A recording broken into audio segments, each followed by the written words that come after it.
You paid into Social Security your entire working life. Every paycheck for 30, 40, maybe 50 years, the government took money out of your earnings and put it into the Social Security system. You paid with after-tax dollars, money that had already been taxed once. And now that you're retired and collecting those benefits, the IRS is taxing them again. Up to 85% of your Social Security benefits can be included in your taxable income. 85%, not 20, not 50, 85. And the worst part is, this was never supposed to happen to people like you. This tax was designed in 1983 to only affect the wealthiest 10% of retirees. Through 40 years of inflation and congressional inaction, it now hits 56% of everyone collecting Social Security, the majority. There is one strategy that can reduce your Social Security taxes to zero legally. I'm going to show you exactly how it works. But first, you need to understand how this tax actually operates, because once you see the math, you'll understand exactly why the IRS doesn't want you to know this. Before 1990, Social Security benefits were completely tax-free. Every dollar you received was yours. The government took their cut when you earned it, and when they gave it back to you in retirement, it came clean. That was the deal. In 1980, Congress changed the deal. The Social Security Amendments of 1983 introduced taxation of benefits for the first time. If your income exceeded a certain threshold, up to 50% of your Social Security benefits would become taxable. The thresholds they set were $25,000 for single filers and $32,000 for married couples filing jointly. At the time, those numbers were relatively high. A combined income of $25,000 in 1983 meant you were doing well. Only about 10% of Social Security recipients earned enough to trigger the tax. It was designed to be a tax on the wealthy. Congress sold it that way. The public accepted it that way. Then in 1990, Congress came back for more. The Omnibus Budget Reconciliation Act of 1993 created a second higher tier. If your combined income exceeded $34,000 as a single filer or $44,000 as a married couple, up to 85% of your benefits became taxable, not 50-85. By 1993, about 18% of beneficiaries were paying tax on their Social Security. Still a minority, still positioned as a tax on higher income retirees. Now here's the part that should make you furious. Those thresholds, $25,000, $34,000, $32,000, $44,000, have never been adjusted for inflation. Not in 1993, not in 2000, not in 2010, not in 2020, not in 2026. 40 years of inflation and the dollar amounts that determine whether your Social Security gets taxed have not moved by a single penny. This was not an accident. This was not an oversight. Congress chose not to index these thresholds. Every other major tax threshold in the federal tax code adjusts for inflation. Your standard deduction, your tax brackets, your capital gains thresholds, they all go up every year. But the Social Security taxation thresholds were deliberately left frozen because every year they don't adjust, more retirees cross the line. And every retiree who crosses the line generates more tax revenue. In 1984, 10% of beneficiaries paid taxes on Social Security. By 1993, it was 18%. By 2015, it was nearly 50%. Today, in 2026, it's estimated at 56% and climbing. A tax that was designed for the wealthiest tenth of retirees now hits more than half of everyone collecting benefits. That is not a bug. That is the feature. Now let me show you exactly how this tax is calculated, because most retirees, and honestly, most tax preparers, don't fully understand the mechanics. And if you don't understand the mechanics, you can't fight back. The IRS uses something called provisional income, sometimes called combined income, to determine how much of your Social Security gets taxed. Provisional income is calculated by adding three things together. Number one, your adjusted gross income. That's all your taxable income, IRA withdrawals, pension, wages, dividends, interest, rental income, capital gains, everything except Social Security itself. Number two, any tax-exempt interest. This one surprises people. If you own municipal bonds, the interest is normally tax-free. But the IRS adds it back in when calculating your provisional income for Social Security purposes. Tax-free income that isn't actually free. Number three, half of your Social Security benefits. Not all of them, half. Add those three together, that's your provisional income. Now here are the thresholds. If you're a single filer and your provisional income is below $25,000, none of your Social Security is taxed, zero. You're in the clear. If your provisional income is between $25,000 and $34,000, up to 50% of your benefits become taxable. If your provisional income is above $34,000, up to 85% of your benefits become taxable. For married couples filing jointly, the thresholds are $32,000 and $44,000. Let me run a real example so you can see how fast this adds up. Say you're a single filer, 68 years old. You receive $24,000 a year in Social Security. You withdraw $18,000 from your traditional IRA. You have $2,000 in your savings interest. Your provisional income is $18,000 in your IRA income, plus $2,000 in your interest, plus $12,000, which is half your Social Security. That equals $32,000. That puts you in the 50% zone. About $12,000 of your Social Security is now taxable. At a 12% tax bracket, that's $1,440 in taxes on money you already paid taxes on decades ago. Now let's change one thing. Say you also have a small pension of $6,000 a year. Your provisional income jumps to $38,000. Now you've crossed the $34,000 threshold. Up to 85% of your Social Security is taxable. That's $2,400 of taxable income from Social Security alone. At 12%, you owe twice $48. At 22%, which is possible when you stack IRA withdrawals plus pension plus Social Security, you could owe over $4,400. A $6,000 pension just costs you an extra $3,000 Social Security taxes. This is the trap. Every dollar of additional income doesn't just get taxed at its own rate. It can push more of your Social Security into the taxable zone. The effective marginal tax rate for retirees in this income range can be dramatically higher than the stated bracket. Sometimes 40 to 50% effective rate because each additional dollar triggers taxation on benefits that were previously untaxed. Let me say that again. You might be in the 12% tax bracket, but because of the way Social Security taxation stacks, your effective rate on additional income can be 22%, 30%, even higher. The IRS doesn't tell you this. Your tax software doesn't highlight it. Most tax preparers don't explain it, but it's happening on your return right now. Now let me show you the cruelest part of this entire system. Every year, Social Security benefits receive a cost of living adjustment, a COLA. In 2026, the COLA was 2.8%. That means if you were receiving $2,000 a month, your benefit went up to about $2,056, an extra $56 a month. That sounds like good news. But here's what actually happens. That 2.8% increase raises your Social Security income for the year. That higher Social Security income increases your provisional income. And that higher provisional income can push you across a taxation threshold. If you were sitting at $24,500 in your provisional income, safely below the $25,000 line, and the COLA bumped your benefits up by $670 for the year, half of that $335 gets added to your provisional income. Now you're at $24,835, still under fine. But if you were at $24,700, now you're at $25,035, you just crossed the threshold. For the first time in your retirement, 50% of your Social Security is taxable. That $670 annual raise just triggered thousands of dollars in new taxes. And it gets worse. Medicare Part B premiums are deducted directly from your Social Security check.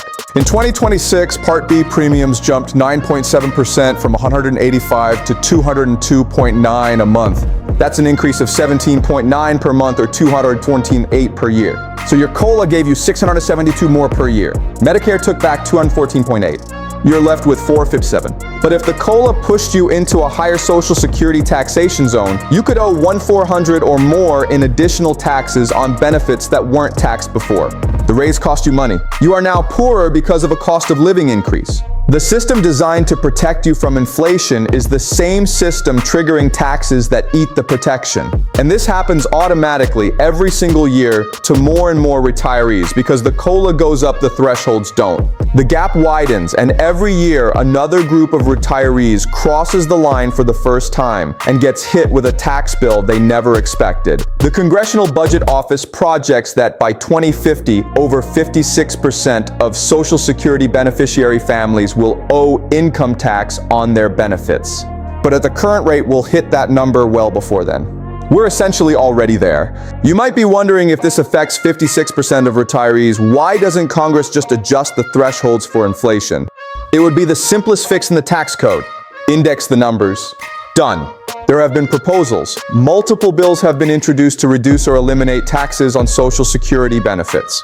In 2025, a bill was introduced to end all federal taxation of Social Security starting in 2026. It had public support. It had some bipartisan energy. It didn't pass, and the reason is revenue.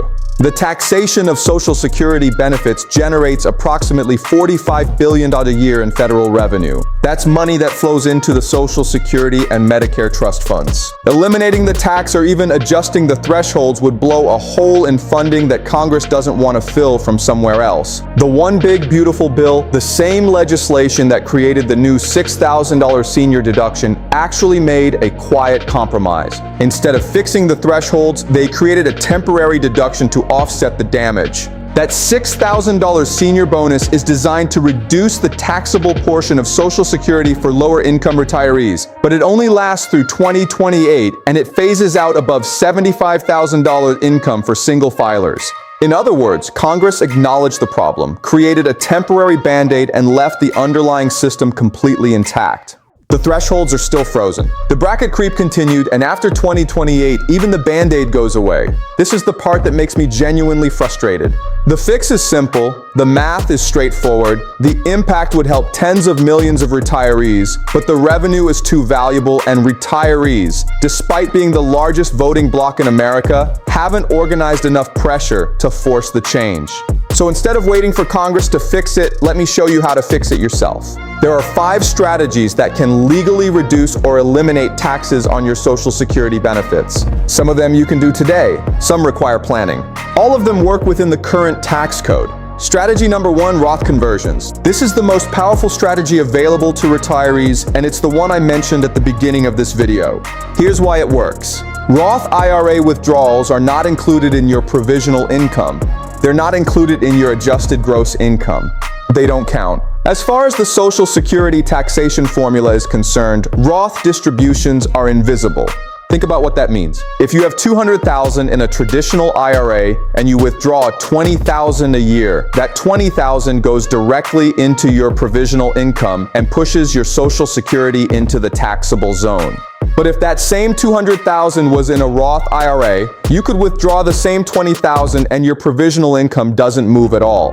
Your Social Security stays untaxed. You're pulling the same amount of money, living the same lifestyle, but paying dramatically less in taxes. The catch is that converting from a traditional IRA to a Roth triggers income tax on the amount you convert. You're paying the tax up front, but the math often works heavily in your favor, especially if you do the conversion strategically. The optimal time to do Roth conversions is during what I call the gap years. The years between retirement and age 73, when required minimum distributions start.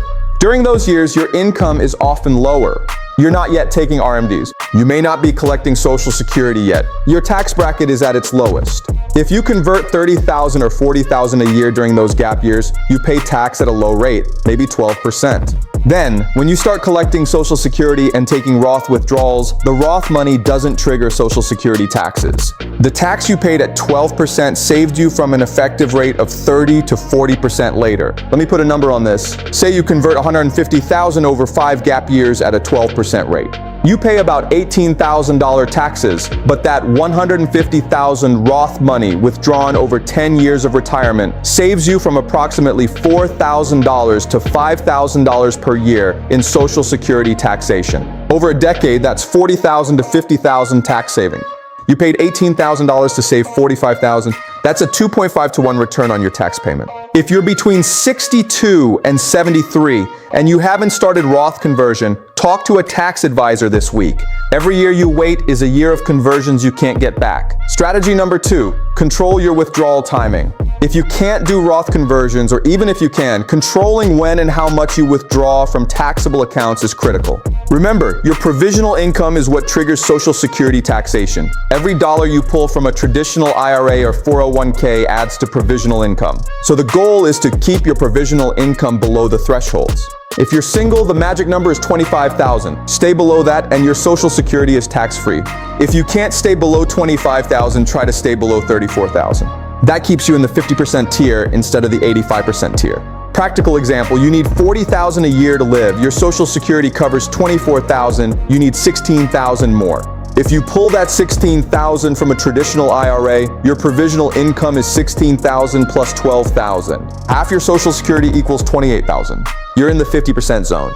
But what if you pulled $10,000 from the IRA and $6,000 from savings, a Roth or a non-taxable source? Now your provisional income is $10,000 plus $12,000 equals $22,000. You're below the $25,000 threshold. Your Social Security is completely untaxed. Same lifestyle, different source of funds, thousands of dollars saved. This is income sourcing, where you pull money from matters as much as how much you pull. Strategy number 3, delay Social Security. This one sounds counterintuitive, but hear me out. If you delay taking Social Security from 62 to 67 or even to 70, your benefit amount increases significantly, about 8% per year between your full retirement age and 70. But more importantly for this discussion, the years when you're not collecting Social Security are years when your provisional income is much lower. During those delay years, you can do aggressive Roth conversions at low tax rates. You can draw down traditional IRA balances. You can set yourself up so that when Social Security kicks in at a higher amount, the rest of your income is coming from Roth sources that don't trigger the tax. A retiree who takes Social Security at 62 and withdraws from a traditional IRA for 20 years will pay substantially more in Social Security taxes than someone who delays to 70, converts aggressively from 62 to 70, and then takes a larger Social Security benefit supplemented by tax-free Roth withdrawals. The delay strategy isn't right for everyone. It depends on your health, your savings, and your cash flow need.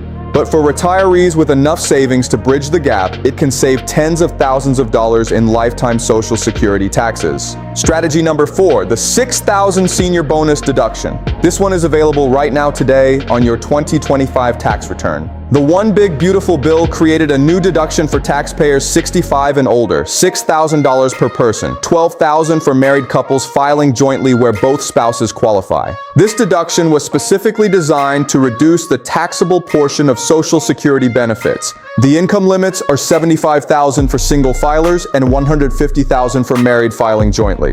Above those limits, it phases out. Here's the practical impact. If you're a single filer with a provisional income of $36,000 firmly in the 85% zone, the $6,000 deduction drops your taxable income by $6,000. That doesn't directly change your provisional income, but it reduces the tax you pay on the Social Security that is taxable. At a 22% rate, that's for a married couple. The $12,000 deduction saves up to $12,640. This deduction is temporary. It runs from 2025 through 2028, and not every tax software is catching it automatically because it's brand new. Ask your preparer specifically whether they applied the senior bonus deduction from the One Big Beautiful Bill. If they haven't heard of it, find someone who has. If you already filed your 2025 return without it, you can file an amended return within 3 years to claim it. Strategy number 5. Qualified charitable distributions. If you're 70 and a half or older, this strategy lets you satisfy your required minimum distribution and reduce your provisional income at the same time. A qualified charitable distribution, or QCD, lets you donate up to $111,000 directly from your IRA to a qualifying charity. The donation counts towards your RMD, but it does not count as taxable income. It doesn't show up in your adjusted gross income. It doesn't increase your provisional income. Compare that to the normal approach. You take your RMD, say it's $15,000. That $15,000 goes into your AGI, increases your provisional income, and pushes more of your Social Security into the taxable zone. With a QCD, you donate that $15,000 directly to charity from your IRA. Your RMD is satisfied, but your AGI doesn't go up. Your provisional income stays low. Your Social Security stays less taxed or untaxed. If you were going to donate to charity anyway, there is no reason to take the RMD into your bank account and then write a check. Route it through a QCD. Same donation, dramatically better tax result. Most brokerages, Fidelity, Schwab, Vanguard, make this easy. You fill out a form, designate the charity, and they send the money direct. It takes 15 minutes to set up and can save you thousands every year. Let me bring it together. 85% of your Social Security can be taxed. That tax was designed in 1983 to affect 10% of retirees. It now affects 56% because Congress froze the thresholds and chose not to adjust them for inflation for over 40 years. Your cost of living raise can actually trigger higher taxes that leave you with less money than before. That is the system, but you are not powerless. Roth conversions, especially during your gap years before 73, can permanently remove income from the Social Security tax formula. Controlling which accounts you withdraw from can keep your provisional income below the thresholds. Delaying Social Security while converting aggressively can set you up for decades of lower taxes. The $6,000 senior bonus is available right now on your 2025 return. And qualified charitable distributions can satisfy your RMDs without increasing your taxable income. 5 strategies, all legal, all available to you right now. The IRS won't tell you about any of them. That's why I make these videos. Drop a comment. Which strategy are you going to use? I read every single one, and whatever comes up most is what the next video covers. I'll see you in the next one.